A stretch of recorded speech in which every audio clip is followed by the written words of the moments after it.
बिस्मिल्लाहिर्रहमानिर्रहीम। अस्सलाम वालेकुम। मैं हूं ईसा नकवी। खैबर पख्तूनख्वा का सियासी मंजरनामा बदल चुका है और पाकिस्तान तहरीक इंसाफ की खैबर पख्तूनख्वा हुकूमत के नए कप्तान जो हैं वो बने हैं सुहेल आफरीदी। सुहेल आफरीदी ज़ाहिर है कि उनके प्लस माइनसेस क्या हैं उस पर आने से पहले सबसे बड़ी बात यह है कि हुकूमत ने इनको जो है वो कौन है एडवाइस करने वाला, इसको भी तलाश करने की ज़रूरत है कि ये कौन इनके कान में ये डालता है कि ये कर गुजरें, उसको भी ढूंढने की ज़रूरत है कि पाकिस्तान तहरीक इंसाफ अगर ये एक नॉर्मल प्रोसेस से सुहेल आफरीदी को अपना नया वज़ीर आला मुंतखब करती यानी जैसे ही इमरान खान की तरफ से ये कहा गया कि सुहेल आफरीदी जो हैं उनको वज़ीर आला बनाया जाए और अली अमीन गंडापुर मुस्ताफ़ी हों, अगर हुकूमत की तरफ से, अगर इन तमाम सियासी जमातों की तरफ से कोई भी इसके ऊपर अपोजिशन ना आती तो ये मैच ही नहीं बनना था, ये सवाल ही पैदा नहीं होना था कि सुहेल आफरीदी बनेंगे या नहीं बनेंगे। क्योंकि ये सवाल बन गया, इन्होंने कहा कि जनाब सुहेल आफरीदी तो ऐसा है, सुहेल आफरीदी तो वैसा है, सुहेल आफरीदी को नहीं बनने देंगे, और एक पूरा माहौल बन गया कि शायद रियासत और हुकूमत, वफाकी हुकूमत और खैबर पख्तूनख्वा की अपोजिशन यानी कि तमाम की तमाम वो जमातें जो वन वे और दी अदर इक़्तिदार में हैं, वो सब के सब मिलकर सुहेल आफरीदी का रास्ता रोकना चाहते हैं। और तहरीक इंसाफ के सामने एक गोल आ गया कि हमने उस शख्स को जिसका इमरान खान ने नाम दिया है, हमने उसको वज़ीर आला की कुर्सी पर बिठाना है। तो ये एक ऐसा मैच बना लिया गया जो जीतने की वो सलाहियत नहीं रखते थे, या कम अज़ कम ऑन ग्राउंड उनके पास वो एफर्ट करने का टाइम ही नहीं था। यानी इन तमाम जमातों ने ये ऐलान करके इस एक ऐसा मार्का बना दिया कि जिसमें तहरीक इंसाफ को एक ऐसी बर्तरी हासिल हुई है जो जिससे उनका मोराल डाउन था। पाकिस्तान तहरीक इंसाफ के मुख्तलिफ धड़े बन चुके थे, उनके दरमियान लड़ाइयाँ थीं, एक दूसरे के खिलाफ बयानबाजी थी, एक दूसरे की टांगें खींचने की कोशिश करते थे, वो ग्रुपिंग बनी हुई थी और वो खबरें रोज़ाना की बुनियाद पर बाहर आ रही थी, टेलीविज़न स्क्रीन्स के ऊपर आ रही थी। हुकूमत ने जैसे ही पाकिस्तान तहरीक इंसाफ की खैबर पख्तूनख्वा हुकूमत का तख्ता करने के लिए, उसको जो है घर भेजने के लिए और वहाँ पर इन इक़्तिदार के ऊपर कब्ज़ा करने के लिए जैसे ही गैंगअप किया, वो तमाम लड़ाइयाँ ख़त्म हो गई इक्का दुक्का आवाज़ों के अलावा। आपने किसी टेलीविज़न स्क्रीन के ऊपर पाकिस्तान तहरीक इंसाफ के एक धड़े को दूसरे धड़े के ख़िलाफ़ बयान देते हुए नहीं देखा होगा। वो तमाम का तमाम सोशल मीडिया जो एक दूसरे के ऊपर गद्दारी के फतवे लगा रहा था वो करना ख़त्म हो गए। यानी पाकिस्तान तहरीक इंसाफ को एक नई ज़िंदगी मिल गई। इस एक जिसे कहते हैं कि एक अहमकाना किस्म की जो सियासत की गई, Pakistan Muslim League Nawaz, Pakistan Peoples Party, JUI F, वो जितनी जमातें हैं इन्होंने मिलकर यानी एक मरतबा फिर साबित किया कि जो रवायती सियासत जिसके वो आदी हैं, जो करते आ रहे हैं, शायद अब पाकिस्तान की पॉलिटिकल ग्राउंड रियलिटीज़ तब्दील हो चुकी हैं। यानी वो पाकिस्तान तहरीक इंसाफ जो आपस की लड़ाइयों में मसरूफ़ थी उसको रिजुविनेट कर दिया है, उसको एक नई ज़िंदगी जो है वो, और एक सेलिब्रेशन, एक मोमेंट टू सेलिब्रेट जो है, और एक sense of achievement Pakistan Tehreek Insaf को दिया। उन्होंने फौरी तौर पर अपने जितने भी MPs थे उनको पेशावर में, किसी को शाही मेहमान खाने में, किसी को सिविल ऑफिसर्स मेस में, कुछ को वज़ीर आला हाउस में, कुछ को स्पीकर जो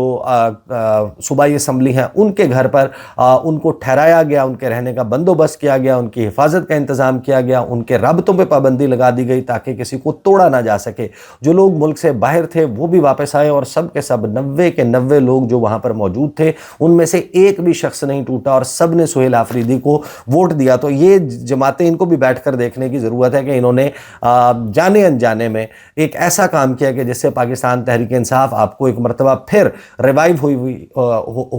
हुई तहरीक इंसाफ जो है वो नज़र आती है। दूसरी तरफ जाहिर है कि सुहेल आफरीदी वो एक क्लीन स्लेट के साथ आए हैं। हम जो मनाजिर मैंने जाकर पेशावर में देखे पख्तूनख्वा असम्बली में और फिर बाहर जहाँ जहाँ मेरा जाना हुआ, मुख्तलिफ जगहों पर गए, वहाँ पर नॉर्मल लोगों से भी इंटरेक्ट किया, तो सुहेल आफरीदी के हवाले से बड़े ख़ास तौर पर जो यंगस्टर्स हैं देवर एक्साइटेड, और उनका जो ISF के साथ उनका जो ताल्लुक़ है, जो यूथ विंग के साथ ताल्लुक़ है, वो एक रिवायती सियासतदान नहीं है, उनकी फैमिली पॉलिटिक्स में नहीं है। जिस तरीके से उन्होंने अपने ख़िताब में कहा कि ना मेरा दादा, ना मेरा बाप, ना मेरा चचा, ना मेरे भाई, कोई भी सियासत में नहीं है, मैं किराए के घर में रहता हूँ, ना मुझे गाड़ियाँ छिन जाने का खौफ है, ना जायदाद के ज़ब्त हो जाने का खौफ है, ना मेरे कोई ऐसा शाहाना लाइफस्टाइल है कि जिसको खो देने का मुझे ख़तरा मौजूद हो। तो पाकिस्तान तहरीक इंसाफ के लिए ज़ाहिर है कि एक मोमेंट टू सेलिब्रेट डिलिबरेट भी बन गया। दूसरा, एक क्लीन स्लेट के साथ वो सामने आए हैं कि उनकी कोई ऐसी नाकामी की हिस्ट्री नहीं है कि जहाँ पर वो अपना धरना, अपनी लॉन्ग मार्च, अपना प्रोटेस्ट जो है उसको छोड़कर कहीं चले गए हों। जिस तरह अली अमीन गंडापुर हैं, उनके हवाले से अगर आप कोई कॉल दी जाती उनकी तरफ से कि मैं जनाब लीड करूंगा एक और लॉन्ग मार्च, मैंने इस्लामाबाद लेकर जाना है, या मैंने कोई एहतजाज करना है, या मैंने कोई जलसा करना है, अगर इस किस्म का कोई काम करने का वो ऐलान करते तो लोग 4 अक्टूबर, नवंबर के वाक़यात और फिर जो इमरान खान की डेडलाइन थी कि मामले को, एहतजाज को पीक पर लेकर जाना है, उसको 90 दिन में कन्वर्ट करने के, ये तमाम ऐसे वाक़यात हो चुके थे जिसमें लोगों का निकलना जो है वो मुमकिन नज़र नहीं आता था कि कौन ट्रस्ट करेगा अली अमीन गंडापुर को। अब जो जाहिर है कि जो भी अपनी पहली कॉल देंगे, जिस तरीके से उन्होंने कहा कि अगर इमरान खान या बुशरा बीबी के हवाले से जेल से कहीं और मुंतकिल करने के हवाले से मशावरत के बगैर किया जाता है तो हम पूरा मुल्क जाम कर देंगे, सिर्फ खैबर पख्तूनख्वा नहीं, तो जाहिर है कि वो एक क्लीन स्लेट के साथ जब ये ऐलान करेंगे तो ये भी देखना होगा कि लोग किस तरीके से रिएक्ट करते हैं पाकिस्तान तहरीक इंसाफ के, ख़ास तौर पर जो इंसाफ स्टूडेंट्स फेडरेशन ISF के और उनके यूथ विंग के लोग हैं वो कैसे करते हैं, उसके ऊपर जो है वो रिएक्ट कैसे करते हैं। और फिर पाकिस्तान तहरीक इंसाफ अब एक नई हुकूमत, ज़ाहिर है कि उनकी काबीना नई होगी, उनके साथ टीम नई होगी, और जो उनका तंजीमी ढांचा है क्या वो उसको रिवाइव करने की कोशिश करते हैं और फिर आगे किस तरीके से मामलात को लेकर चलते हैं। लेकिन ये मैं आपको बता दूं कि ये कोई आसान रास्ता नहीं है। उनके हवाले से ज़ाहिर है कि ना तजुर्बाकार हैं, उनके पास एक्सपीरियंस नहीं है, वो उस तरीके से शायद महल्लाती साजिशों को नहीं समझते। अच्छा, लोग कंपेयर करते हैं, आई एम नॉट सेइंग कि बिलावल भुट्टो जरदारी के पास कोई एक्सपीरियंस नहीं था, ना तजुर्बाकार थे, तो वो किस तरीके से जनाब वज़ीर ख़ारजा वो भी तो बन गए थे, या मरियम नवाज़ साहिबा जो है वो पहली मरतबा किसी ओहदे के ऊपर आई हैं, पहली मरतबा जो है वो पार्लियामेंट में आई, यानी कि सूबाई असम्बली में, और आते ही वो चीफ़ एग्जीक्यूटिव बन गई। उनका फ़र्क और इनका फ़र्क ये है कि उनके ख़िलाफ़ उस तरीके से महल्लाती साजिशें नहीं हो रही। जो सूरत हाल सुहेल आफरीदी की होगी कि वो किस पे ट्रस्ट कर सकते हैं, कितना कर सकते हैं, अपनी टीम को कैसे लेकर चलेंगे, सूबे के मामलात कैसे चलाएंगे, वफाक के साथ ताउन जो आइन के मुताबिक उनको करना है, वो वफाक की इकाई है, उसको वो किस तरीके से आगे लेकर चलेंगे। वो बिल्कुल ही has to create a balance के जहाँ पर उनकी पार्टी और उनके वर्कर्स की जो ख्वाहिशात हैं या जो जज्बात हैं वो उनको भी साथ लेकर चलें, और जो आइन के तहत उनकी जिम्मेदारियाँ हैं बतौर chief executive of a province कि उनको जो है वो मुख्तलिफ मामलात में वफाक के साथ बहरहाल कोऑपरेट करना है, वो एक कन्फ्रंटेशन का अगर किरदार अदा करेंगे, एक गैर आइनी रास्ते के ऊपर चलेंगे तो उनके लिए दूसरी तरफ से मुश्किलात पैदा होंगी। और फिर जो टेररिज्म का मामला है, अफ़गानिस्तान वाला मामला है, इन तमाम मामलात को कैसे आगे लेकर चलेंगे, तो एक नए बाब का आगाज़ जो है वो खैबर पख्तूनख्वा में होने जा रहा है। आज की सबसे बड़ी सियासी खबर के हवाले से अवामी ऑर्डर आया है पेशावर हाई कोर्ट से। वो ऑर्डर आते ही एक तो सियासी मंजरनामा यकसर तब्दील हो गया है,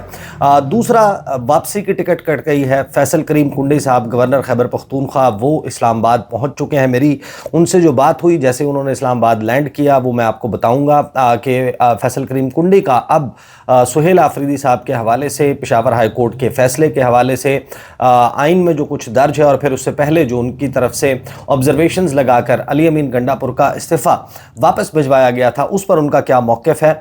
कल क्या होने जा रहा है खैबर पख्तूनख्वा में। लेकिन सबसे अहम यह है कि जो पेशावर हाई कोर्ट की प्रोसीडिंग्स हैं उसकी मैं आपके सामने 2 खबरें रखूँगा, और उन 2 खबरों को जब आप सुनेंगे तो आपको अंदाज़ा हो जाएगा कि मौलाना फजलुर रहमान, उनके छोटे भाई और मौलाना फजलुर रहमान के बड़े भाई, दोनों की उम्मीदें तबाह बर्बाद हो गई हैं जो कुछ हुआ है पेशावर हाई कोर्ट में। क्योंकि सब लोगों ने फॉलो किया वो एक जो मामला पाकिस्तान तहरीक इंसाफ की तरफ से पेशावर हाई कोर्ट ले जाया गया था सुहेल आफरीदी के हल्फ उठाने ना उठाने के मामले पर, लेकिन साथ में एक और दरख्वास्त जो है वो भी पेशावर हाई कोर्ट पहुंची। पेशावर हाई कोर्ट ने उस दरख्वास्त को तो अभी तक एंटरटेन नहीं किया, लेकिन जो फैसला सुनाया है उस ہاؤس نے وہ امیدیں جو مولانا فضل الرحمان لگا کر بیٹھے تھے پاکستان تحریک انصاف کی حکومت کے خاتمے کی صورت میں، کوئی ایسا وہ دیکھ رہے تھے منظرنامہ کے جس میں شاید قرۂ فال JUIF کے نام نکل سکتا تھا، کوئی ایسی پروپوزیشن جس میں مولانا فضل الرحمان ان کے بھائی کا کوئی چانس بن سکتا، لیکن اب میں آپ کو جو خبریں آ رہی ہیں ان کی بنیاد کے اوپر بڑے وثوق کے ساتھ یہ کہہ سکتا ہوں کہ مولانا فضل الرحمان جو چال چلنا چاہ رہے تھے وہ چال بری طریقے سے ناکام ہو گئی، اور ساتھ میں جو کچھ کل ہونے جا رہا ہے یہ پاکستان تحریک انصاف کی ایک بہت بڑی جیت کس طریقے سے ہے، اس تمام منظرنامے پر بات کریں گے۔ ایک تو سب سے پہلے گورنر خیبر پختونخوا فیصل کریم کنڈی، ان سے میری ٹیلی فون پر بات ہوئی، وہ اسلام آباد واپس پہنچ چکے ہیں اور وہ یا تو آج رات میں کسی وقت یا پھر کل ارلی مارننگ جو ہے وہ پشاور پہنچ جائیں گے، اور انہوں نے فوری طور پر اپنے سٹاف کو ہدایت کر دی ہے کہ 4 بجے بدھ کی شام 15 اکتوبر گورنر ہاؤس میں تقریب کا اہتمام کیا جائے، جس میں نئے منتخب وزیر اعلیٰ نومنتخب وزیر اعلیٰ سہیل آفریدی اپنے عہدے کا حلف اٹھائیں گے اور آفیشلی وہ خیبر پختونخوا کے چیف منسٹر بن جائیں گے۔ تمام تر پاورز پروونشل چیف ایگزیکٹو کی وہ ان کو مل جائیں گی، اور اس وقت تک ظاہر ہے کہ جو علی امین گنڈاپور ہیں وہ تصور ہوتے ہیں کہ جب تک نیا چیف منسٹر اپنے عہدے کا حلف نہیں اٹھا لیتا، اس کے حوالے سے نوٹیفیکیشنز جاری نہیں کیے جاتے، ان کو گزٹ آف پاکستان میں پبلش نہیں کیا جاتا، اس وقت تک اختیار جو ہے وہ سہیل آفریدی صاحب کے پاس نہیں ہے، اگرچہ وہ حتماً جو ہے وہ چیف منسٹر خیبر پختونخوا بن چکے ہیں۔ تو ایک تو فیصل کریم کنڈی نے کہا کہ میں نے ان سے پوچھا کہ آپ نے کیا فیصلہ کیا ہے، لگ یہ رہا تھا کہ جیسے آپ رخنا ڈال رہے ہیں اور آپ کی پوری کوشش ہے کہ سہیل آفریدی کا حلف نہ ہو پائے، تو اس میں انہوں نے کہا کہ میں آئین اور قانون کے مطابق یا جو پشاور ہائی کورٹ کے احکامات ہیں میں ان کا پابند ہوں، اور اس کے مطابق جو مجھے کہا گیا ہے وہ میں کروں گا۔ ابہام جو آیا تھا وہ ابہام میں نے سامنے رکھا، اگر پشاور ہائی کورٹ کی تسلی ہو گئی ہے کہ وہ استعفیٰ واقعی بغیر کسی دباؤ کے علی امین گنڈاپور نے دیا اور ان کی اپنی ول کے مطابق ہے اور وہ استعفیٰ انہوں نے درست تصور کیا ہے، تو میرے پاس ایسا کوئی ریزن نہیں ہے کہ میں اس استعفے کو غلط قرار دوں، لہٰذا اب میں اس پشاور ہائی کورٹ کے احکامات کے مطابق عمل درآمد کرنے جا رہا ہوں، اور حلف جو اوتھ ہے اس کو ایڈمنسٹر کریں گے وہ کل شام 4 بجے۔ اب آ جائیں جو کچھ ہوا پشاور ہائی کورٹ میں، جس طریقے سے فیصلہ محفوظ کیا گیا اور اس دوران کیا ہوتا رہا، یہ 2 خبریں ہیں۔ یہ 2 خبریں آپ جب سنیں گے تو آپ کو اندازہ ہو جائے گا کہ مولانا فضل الرحمان کی کیا خواہش تھی اور وہ خواہش کس طریقے سے ناک ڈاؤن کر دی گئی ہے، ٹیکنیکل ناک ڈاؤن ہوا ہے مولانا فضل الرحمان کی خواہشات کا پشاور ہائی کورٹ سے، اور جو پروسیڈنگز تھیں اس پروسیڈنگ کی خبر، اور پھر ہم بات کریں گے کہ یہ کیسے ایک دم جو ہے وہ ایک بڑی جیت بن گئی ہے پاکستان تحریک انصاف کی۔ خبر جناب رپورٹ ہوتی ہے کہ وزیر اعلیٰ خیبر پختونخوا کے حلف کا معاملہ پشاور ہائی کورٹ جس وقت فیصلہ محفوظ کرتی ہے، اس وقت تک کی جو خبر تھی وہ خبر کیا تھی؟ وہ خبر یہ تھی کہ پشاور ہائی کورٹ نے نو منتخب وزیر اعلیٰ سے حلف لینے سے متعلق درخواست پر فیصلہ محفوظ کر لیا۔ Chief justice Peshawar high court کی سربراہی میں 9 منتخب وزیر اعلیٰ سے حلف لینے سے متعلق درخواست پر سماعت ہوئی، جس دوران ایڈیشنل اٹارنی جنرل نے عدالت کو بتایا کہ گورنر سرکاری دورے پر گئے ہیں، وہ کل 2 بجے واپس آئیں گے۔ اس پر چیف جسٹس نے پوچھا کہ گورنر نے حلف کے بارے میں کیا کہا۔ اس پر ایڈیشنل اٹارنی جنرل نے بتایا کہ گورنر نے استعفے کی منظوری کے لیے علی امین گنڈاپور کو بلایا ہے، یعنی دوپہر 3 بجے بدھ کو انہوں نے گورنر ہاؤس بلایا تھا کہ علی امین گنڈاپور آئیں اور مجھے سیٹسفائی کریں اور اس کے بعد یہ الیکشن کا پروسیجر ہو۔ تو عدالت نے اس پر سوال کیا کہ آپ یہ بتائیں کہ گورنر نے رضامندی ظاہر کی ہے کہ حلف برداری کے لیے وہ دستیاب ہیں، وہ موجود ہیں، یا ان کے لیے یہ ناممکن بن چکا ہے، وہ اپنی کسی مصروفیت کی وجہ سے وہ یہ حلف برداری کی تقریب میں وہ موجود نہیں ہوں گے۔ اس پر اٹارنی جنرل نے جواب دیا کہ گورنر کو آنے دیں، وہ فیصلہ کریں گے۔ گورنر نے عامر جاوید کو دلائل کے لیے نامزد کیا ہے۔ عامر جاوید ایڈوکیٹ جو ہیں وہ عدالت کو یہ بتاتے ہیں کہ گورنر کے لیے انتظار کریں، کل تک وہ آ جائیں گے تو سب کچھ ہو جائے گا، نئے وزیر اعلیٰ آنے تک پرانا وزیر اعلیٰ دفتر چلائے گا۔ اس پر عدالت نے کہا کہ وہ تو تب ہوگا جب الیکشن نہیں ہوگا، یہاں تو الیکشن ہوا ہے، دیگر جماعتوں نے بھی وزیر اعلیٰ کے عہدے کے لیے کاغذات نامزدگی جمع کروائے ہیں۔ عامر جاوید نے کہا کہ کل جب گورنر آ جائیں گے تو ہو سکتا ہے کہ وہ استعفیٰ منظور کریں اور حلف لیں۔ حکومت کے پاس جہاز بھی ہے، اگر جلدی ہے تو جہاز بھیجیں، وہ رات کو آ جائیں گے۔ اس پر عدالت نے کہا کہ کیا گورنر پبلک فلائٹ سے آتا ہے؟ عامر جاوید نے بتایا کہ جی، گورنر پبلک فلائٹ سے سفر کرتے ہیں۔ اس کے بعد عدالت نے جب دلائل مکمل ہوئے تو اپنا فیصلہ محفوظ کر لیا۔ پھر اس دوران کیا ہوتا ہے؟ اس دوران ہوتا یہ ہے کہ جے یو آئی فے جو ہے اس نے نو منتخب وزیر اعلیٰ کے انتخاب کا عمل چیلنج کر دیتی ہے پشاور ہائی کورٹ میں۔ اس سلسلے میں جو مولانا فضل الرحمان کے بھائی ہیں، رکن صوبائی اسمبلی مولانا لطف الرحمان، وہ پشاور ہائی کورٹ میں درخواست دائر کرتے ہیں۔ درخواست میں موقف اختیار کرتے ہیں کہ علی امین گنڈا پور کا استعفیٰ منظور نہیں ہوا تو دوسرے وزیر اعلیٰ کا انتخاب ہو گیا۔ نو منتخب وزیر اعلیٰ سہیل آفریدی کے انتخاب کا عمل غیر آئینی اور غیر قانونی ہے۔ سہیل آفریدی کے بطور وزیر اعلیٰ کے انتخاب کے عمل کو کالعدم قرار دیا جائے۔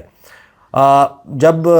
90 ووٹ سے وہ منتخب ہو گئے۔ اچھا، جب یہ اعتراض جو ہے وہ کرتے ہیں اور یہ اپروچ کرتے ہیں پشاور ہائی کورٹ کو، اس کے چند ہی گھنٹے کے بعد پشاور ہائی کورٹ اپنا محفوظ کیا ہوا فیصلہ اناؤنس کر دیتی ہے۔ اب جو محفوظ فیصلہ سنایا گیا ہے، اس فیصلے کے مطابق وہ جو خواہشات، وہ جو امیدیں لے کر مولانا فضل الرحمان کے بھائی پہنچے تھے پشاور ہائی کورٹ، وہ امیدیں تباہ و برباد ہو گئیں۔ اور صرف ان کی نہیں بلکہ مولانا فضل الرحمان کے جو سیاسی بھائی ہیں، بڑے بھائی میاں محمد نواز شریف، ان کی جماعت